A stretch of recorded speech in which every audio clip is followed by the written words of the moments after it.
What up, what up, what up, my peeps? Hey, I'm super excited to be with you today. First, I'm going to tell you a little bit about what the training is going to be about. Obviously, it's leadership. How can we be better leaders in F&I as managers? How can we lead our salespeople? How can we lead our customers? How can we lead everybody that we need to lead?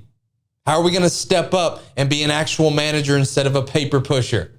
I know we're not paper pushers. How can we step it up, move it to the next level, and make it known? That's what we're going to talk about today. But first, I'm going to motivate you a little bit. Let's go. The key with me is no one will outwork me. No one. I love and I respect you guys. Motherfuckers won't outwork me. All starts with this. 2 hands, putting it to work. But you cannot erase the work ethic part. There is no getting around. Ain't no elevator to the top. You got to take the stairs. The elevator don't go to the top, man. Not in the world of success. You gotta take the stairs. Y'all gotta start getting gritty, man. I hate it when I see young people wasting their time, wasting all this technology got, just sitting around in this world that's been created for you, that everything is instant. But if you can combine your technology with your parents and your grandparents' work ethic, you could be rich, man. Just ask yourself this week, do people know you for your work ethic? Are people like, man, you work hard? Are people actually commenting about you showing up early and staying late? Because if they're not, you're just blending in with everybody else's work ethic. At the end of the day, talent will not win the game. It is work ethic that will win the game. You gotta get gritty, man. You gotta develop some dog in you. You got to get messed up sometimes. You gotta get dirty. You gotta get your feelings hurt. You gotta get disappointed. You gotta get told no. But in order to get the life of convenience, you gotta have a very uncomfortable life. You got to get comfortable being uncomfortable. And you're always gonna have haters, and haters are like, well, damn, man, how much shit are you gonna do? Like, you do a lot of shit. I say, yes, it's my ambition. Of course, you gotta work every day. It doesn't end. And when shit goes bad and it goes sideways, or you're coming through this injury, or people are writing you off, it should drive you. If you're gonna get it, you're gonna have to have that dog. You got an opportunity. So here's the deal. When you have an opportunity, why would you give 80%, 70%? Why wouldn't you always give 120%? From today on, you play whatever your best game is, you play that level every single time. Every time you practice, you don't care what the circumstances, what the situation is, every single time you give it 120%. It doesn't mean you're gonna score every time, but you can always give 120% effort.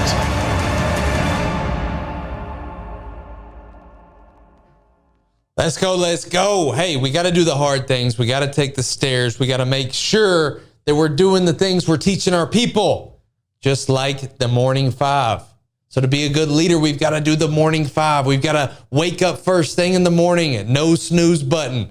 We can't hit the snooze the first thing. We got to make sure to get up when our alarm clock tells us to get up so that we can have a productive day. We also don't need to get on our phones and start texting, checking emails, getting in social media, doing the negative things. We know the drill. I've preached this multiple times. We got to put our phones down. We got to write our gratitude and goals.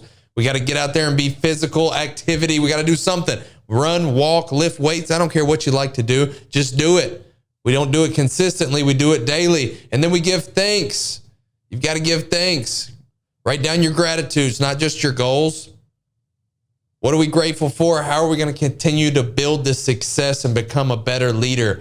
That's what I'm talking about, the morning 5. So to become a better leader, and I know I say this over and over again, you hear me say it, but we have to do it. That's the difference right there, is hearing it, watching the trainings, writing it down like you're doing right now, the notes. You actually have to put them into action. That's what makes a great leader. So this meeting, this training is going to be based on the LEAD principle. I want you to write this down. LEAD stands for listen, encourage, advise, and develop, and do it daily. LEADD. Don't forget the last D, because daily is super important. What is consistent? It could be every week. It could be every month. It could be every day. It's not really labeled. Let's do daily. So first, we need to listen to our people. To be good leaders in F&I, we need to listen to our salespeople. We need to listen to our sales management. We need to listen to our customers. Most of the time, they give us the reason why they're not doing the product, why they're not able to afford it, why they think that they're not able to afford it, why they think that they need to talk to their spouse. We need to really listen to them. How many miles a year are they going to be driving? Are they going to be traveling across country? Are they using it for work? Let's really listen to these people. Let's go the extra mile. Let's look on their social media. Let's look on their Facebook, on their LinkedIn. Let's figure out what they really like to do outside of just buying a car. Let's dive in. Let's go the extra step. So that's the listen. Encouragement. We have to make sure to have some encouraging message for our people. They need it. They look to us. They look to forward leadership. Most people look around the room and say, who's going to take the ball? Who's going to lead it? So we have to encourage the behaviors that we like to see. Then we have to advise. So advise means we have to give some type of news. What are we looking for? How are we going to prepare for it? And set out a plan. Develop would be to set out the plan. Make sure that we give them the blueprint. Make sure that we give them everything that they need, all the knowledge that they need to succeed. We give them some developing piece. That's what makes a great leader. We have to lead, L-E-A-D-D. Listen, encourage, advise, and develop. And then we do it daily, every single day. So back to square one. To become a good leader in F&I, what do we need to do? We've got to do the morning five. We've got to practice what we preach. Practice what we preach. We say it all the time, and you hear me say it. Every deal, every day, every line, every time. But are we actually doing that? Are we doing that every single deal? Are we doing it when we feel like it? Our people see that. The people below us see that. Our management staff see that. Our customers can feel it. Our customers can feel it, I promise you. That confidence is going to come over. That confidence is going to come out of you, and they're going to be able to see that you're super confident in what you're doing with the delivery, with the leadership, with your leading, not being led by the customer. That's a big one. It's like we have to lead our customers. They want to be led. We're not the ones being led by them.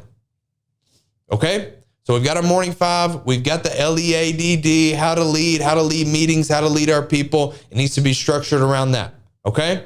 One other thing that I want you to focus on as well is the law of the lid. This will help you be a better leader. Law of the lid. What does that mean? Well, I'm going to let John Maxwell share what that means. Law number one, the law of the lid. The law of the lid says leadership determines the level of effectiveness. Now, this is a huge law, and although I say one law is not more important than any other law, here's what I do want you to know. If I would start off with any law, I must start off with this one, and here's why.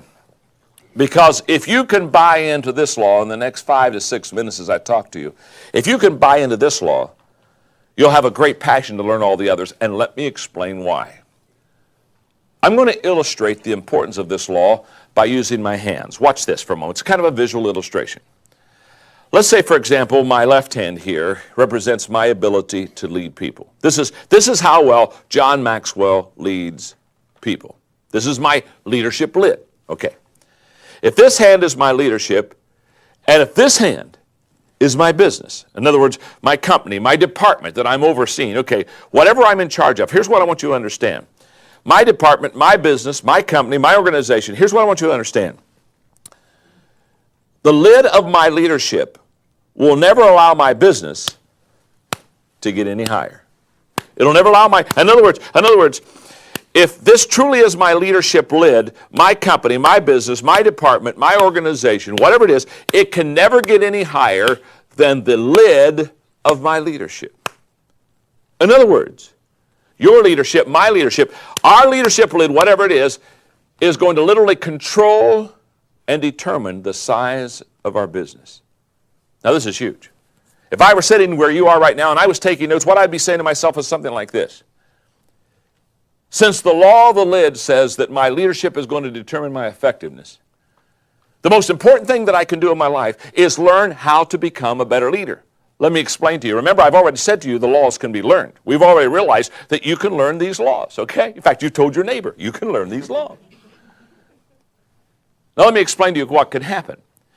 let's say from a 1 to a 10, my leadership lid is a 4. Well, what that means is if I'm a 4 as a leader, then my business, my organization is going to be a 3. Now here's what's not going to happen. If I'm a 4 as a leader, my business or my organization is not going to keep going above that lid and go to a 4, 5, 6, 7. It's never happened. In the history of mankind, the organization has not grown beyond the lid of the leadership of that organization. The leadership contains and controls and determines the size of the business. Now, so if I'm a 4, you look like a great smart audience, so I'm going to ask you a question. If I'm a 4 as a leader, what's my organization going to come to that I lead? But what's my number? 3, 4. John Maxwell, man, he's a great leader. He's a great motivational speaker. If you haven't heard of him, definitely research him. Listen to a couple of his speeches. He's a good guy. He makes a lot of sense. He makes it easy to understand. And that one really caught home with me because law of the lid, it sounds so simple, but it's like, hey, and I want you to write down right now, I want you to write down what level of a leader are you 1 through 10? What level of a leader do you think that your people would list you at? And what level do you think that you're at? And if they're the same number, that's fine, but write it down. And if you're a 6, you're a 7, maybe even an 8. Let's just say you're an 8. Your people can't be 9s or 10s. So why do you expect them to be 9s or 10s if you're only an 8? The law of the lid makes sense. If our leadership is at a 5 or 6, our people are going to be a 3 or 4. And there's no way that they're going to be able to exceed that because we're the leaders. We're the people showing the way. So let's focus on how we can better ourselves. So that's what I want to talk about specifically for the next few minutes of the training is like, how can we be better leaders? How can we be better leaders for our salespeople? What does that mean? So first thing is organize sales meetings. You have to show authority. You have to show that you actually care about bettering people. You have to show that you're willing to better. Take time out of your day to better other salespeople, better management, better everybody around you other than just yourself. So what does that mean? Let's create time. You all have time. 50, 60, 70, 80 deals a month. You still have time. I did over 150 deals a month every single month for 5 years, every single month. And I had time to do this stuff. Let's get together. Let's figure out time blocking your day. That's super important. As a leader, we need to know how are we using our time? What is the most effective way that we're able to use our time every single day? And sometimes that means how are we going to train our salespeople today? How are we going to come up with 52 topics to make sure that our salespeople are trained? How are we going to sit one-on-one with these people and really make sure that they grow? That's one task that I'm going to give you. We have to implement leadership in a sales meeting way. We have to have some type of meeting, whether it be a group of F&I managers, one at a time throughout the one every day throughout the month, or you get every Monday or Friday, you do the sales meeting, and it could be as simple as writing objections on a soccer ball, throwing it around. Salesperson gets it, says, hey, on the right thumb, it says the rate's too high. You overcome the objection. You keep throwing it around the room, and you have other salespeople. After they hear you, that's important. You have to show them first, not tell them. Show them how to overcome it, and then reverse the roles. So like, you're not going to get as many TO calls. You're not going to get as many salespeople that say, man, they're telling me the rate's too high. I can't get past that. I can't close the deal because they keep telling me the rate's too high. And I know this is happening because this was in automotive news this last week or last month. It's like, actually, that was today. It says F&I data is showing that the new vehicle rates are above 7%. New interest rates are above 7% and a record negative equity. It's not going to be an easy season. It's not going to be easy with an average rate on a new car over 7%. These salespeople, it's going to be tough for them. It's hard enough for us, for the closers, the people that are literally I say this because I believe it. We're the number one closers in the dealership. That's why we're in the high pressure situation selling a $10,000 sheet of paper. We're selling an intangible product for tens of thousands of dollars, bumping the customer $80 to $150 a month for a piece of paper. We're the closers. So we need to show the people, how do you overcome a 7% rate on a prime customer? How do you overcome a $6,100 negative equity deal? Like, it's gone up 18% from last year. That's massive. We've got to show them how we're working the deal, show them how we're closing the deal, show them how we communicate with people. That's a huge part of being a leader. Write this down. Communication. You have to have the communication skills to be able to translate the information, whether it be the customer, the salesperson, the sales manager, whoever it might be. We have to be able to communicate. That's a massive, massive quality of a leader. Write that down. We also need to be authentic. You can't be fake. You can't be trying to be somebody else. You can't push somebody a certain way and you don't believe it. One huge quality of a leader is being authentic, showing them that you actually care. And one way, and write this down, one way that you can show them that you actually care and that you're authentic is listen to understand. Write this down. Listen to understand. Don't listen to reply. Man, I heard that on one of the audibles I was listening to the other day. It's like, wow, that hit me. I think E.T., Eric Thomas talked about it. Listen to understand. Don't listen to reply. That means you're fully engaged. You're not just glossed over, picking up a couple points and then ready to respond. We're taking in every word, all of their emotions, their body language, all of it. So that way that we can be the most prepared to answer that question in the most authentic way possible. So communication, authenticity. We're going to be authentic. We've got to show empathy. That's another one. Write that down. So you got to be authentic. You've also got to have communication skills and you have to be empathetic. We have to, yes, I'm not saying that you have to be, oh, woe is you.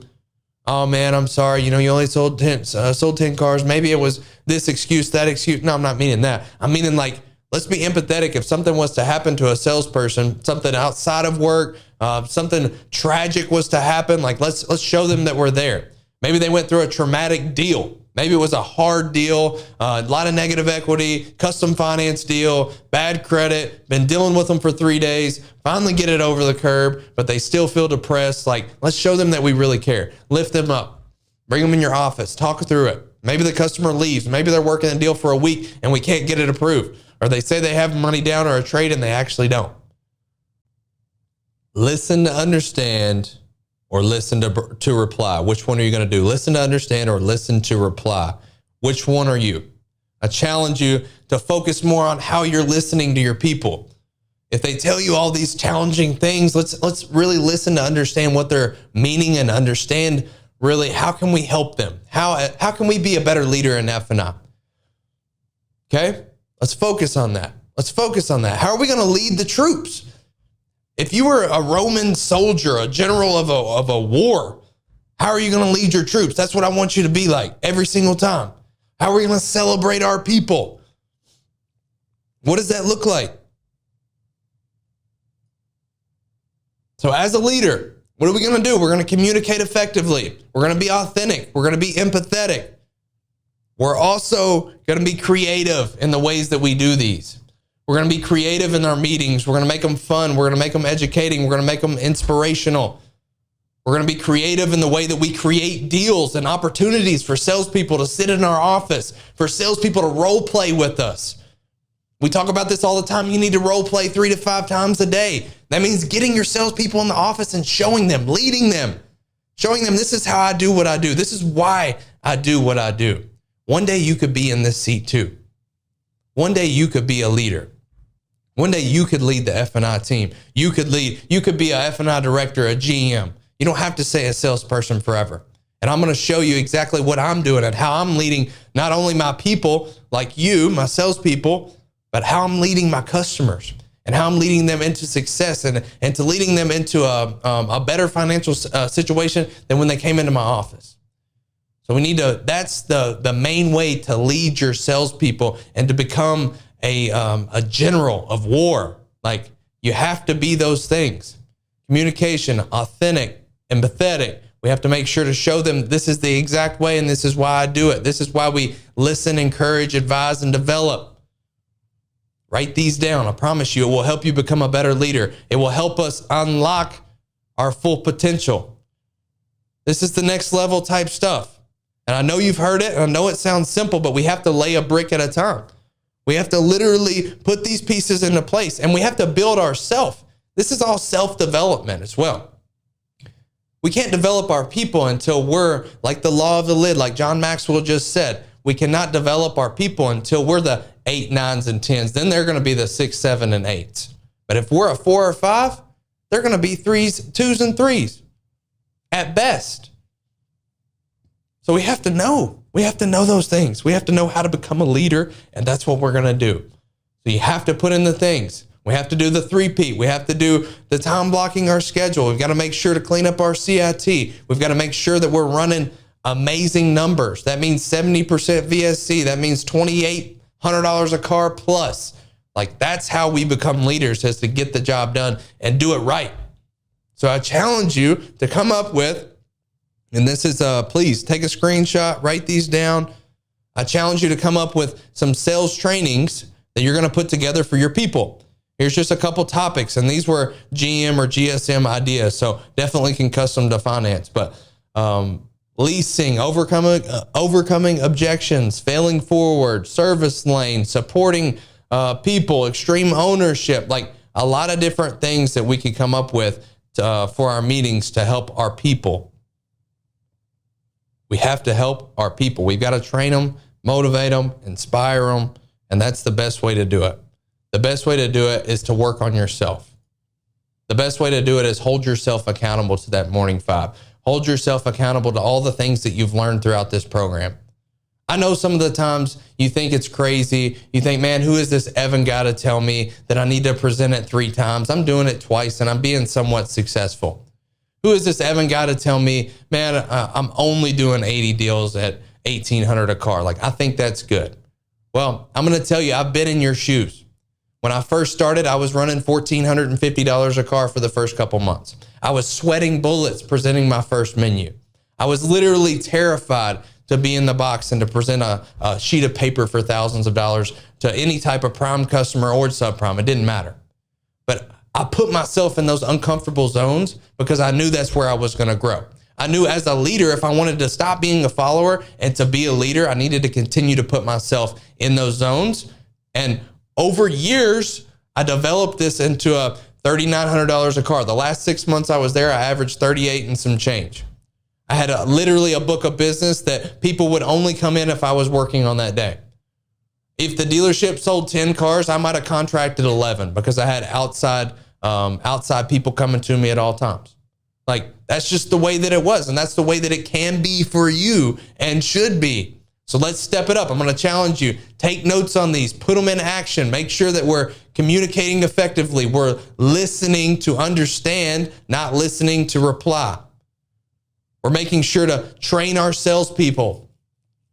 We've got the law of the lid, man. If we're not 7s, 8s, 9s, they can't be anything above us. So we need to train ourselves, but we also need to train our salespeople. We need to train them for what's coming and what's already here. 7% is the average new car rate. How are we going to overcome those, and how do we teach our people to overcome them? We have to do role plays. We have to get in TOs on deals so that they can actually hear us. We have to call the customer with the salesperson in our office. We can't just say, hey, I'll take the Post-it note. I know how this is. Take the Post-it note from the customer or from the salesperson, call the customer and tell the salesperson we got the deal done. They're going to come in this time. They need to sit there and listen to it. They need to make sure that they repeat it, practice it, role play with the customer or with the salesperson, go over deals, like all the things. We need to make sure that we keep the leadership alive. And to do those, we've talked about everything you need to do in the last 20 minutes. Let's go. 800%. I'm out.